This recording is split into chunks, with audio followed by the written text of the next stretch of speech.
Boogadoogames.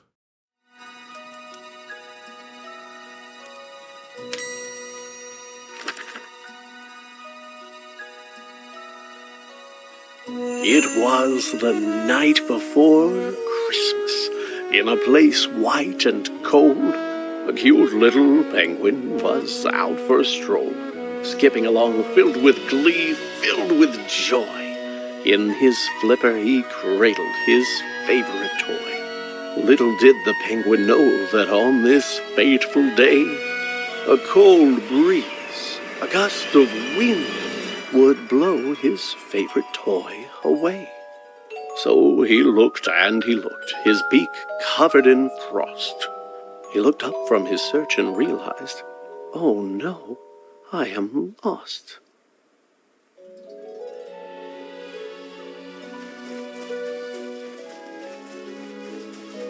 Not only his toy, but his path was gone too. And our poor little penguin knew not what to do. So he began walking with no hope in sight. Until, from a distance, he could see a small light.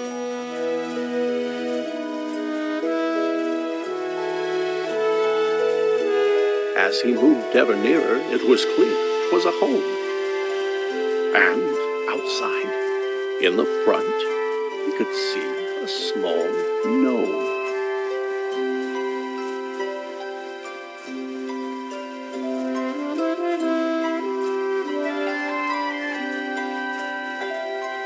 The gnome shoveled this way and that and was squinting and muttering, "Fiddlesticks!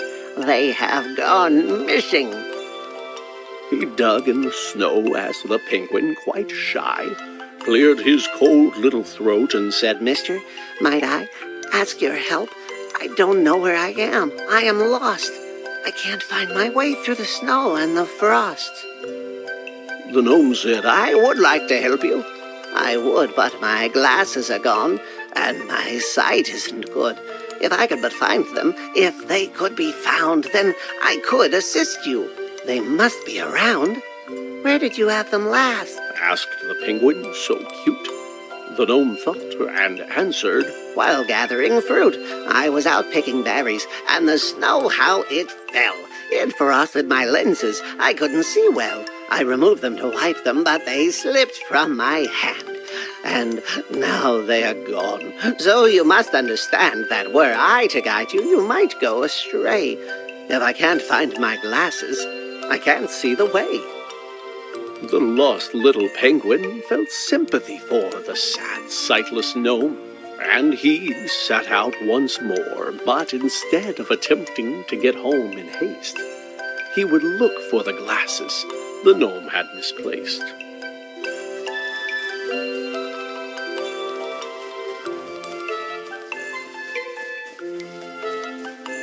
Maybe this rock was the place where he'd find the gnome's glasses, but no, they were nowhere behind.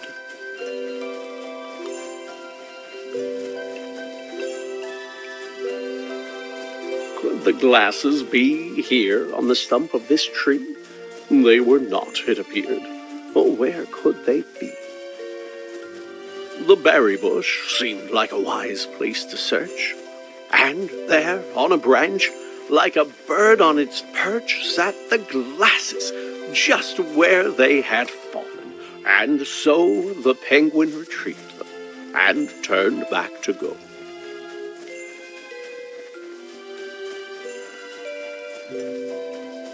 He'd get back to the gnome and return him his sight, then once again face his disheartening plight. Being lost wasn't fun, but the penguin was glad that he'd gotten to help and was happy he had.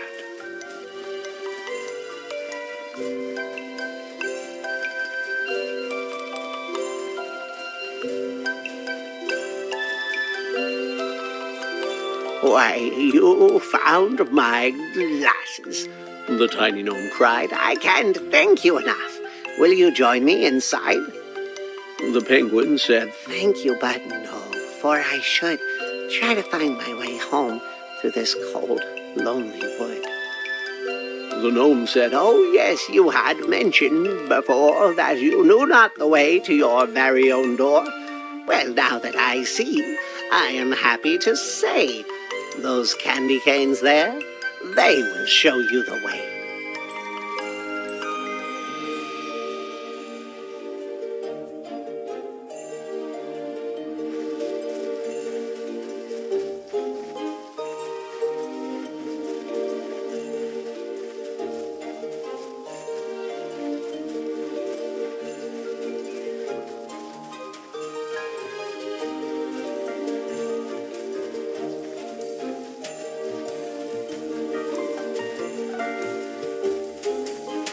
The penguin continued to walk down the track. When he came to a crossroads, and taken aback, he tried to decide which direction to go, but without a clear answer, just stood in the snow.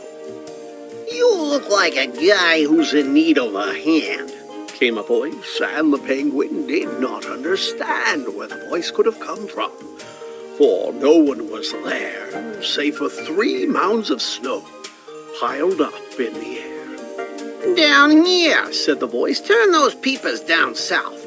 I may look like pebbles, but I'm really a mouse." On the ground lay some buttons, carrots, and stone, which moved as it chattered in the snow on its own. "You need some guidance," said the stones, "and I reckon we can work something out if you give me a second and put those there bits that you see in their place. You get your directions, and I get my face."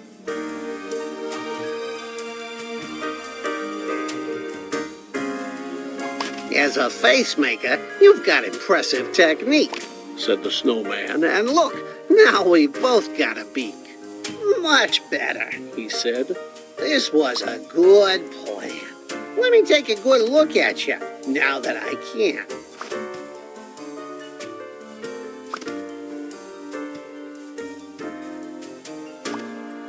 The snowman was proud of the features he wore. He thanked his new friend and said, "Look, I am sure that you won't have no trouble if you go to the right, but make sure that you're out of the woods before night."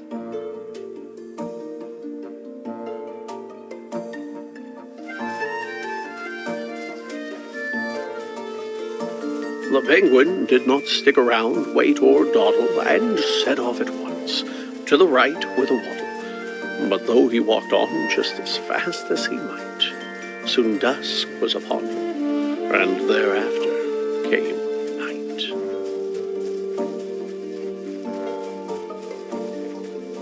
"Why, it's too dark to see," said the bird with a chill, when he tripped and he slid down the side of a hill.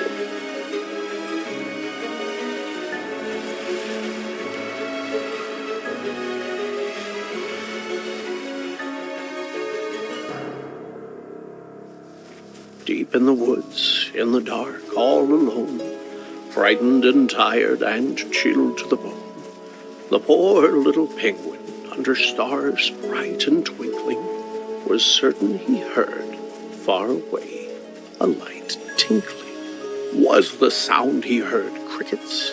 Was it ice in the trees? Or perhaps running water, or a lyrical breeze? As he moved ever nearer, though it seemed far away, he felt sure it was bells, like you'd find on a sleigh. The penguin was moving past branches and bark, when a man turned around and stepped out of the dark. The man said, "My goodness, you're only a child. What brings a young penguin out here in the wild?" "It wasn't on purpose," said the cold little bird. "Perhaps," said the man, "I could see you chauffeured to your home in my sleigh, for unless I am wrong, it's the next on my route, and the trip won't take long."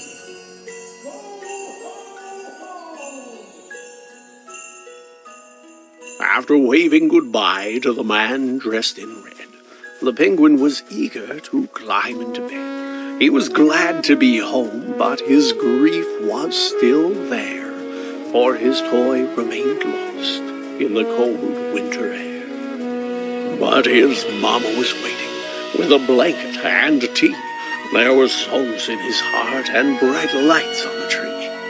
Even without his toy, he could hardly believe just how happy he was on this cold Christmas Eve.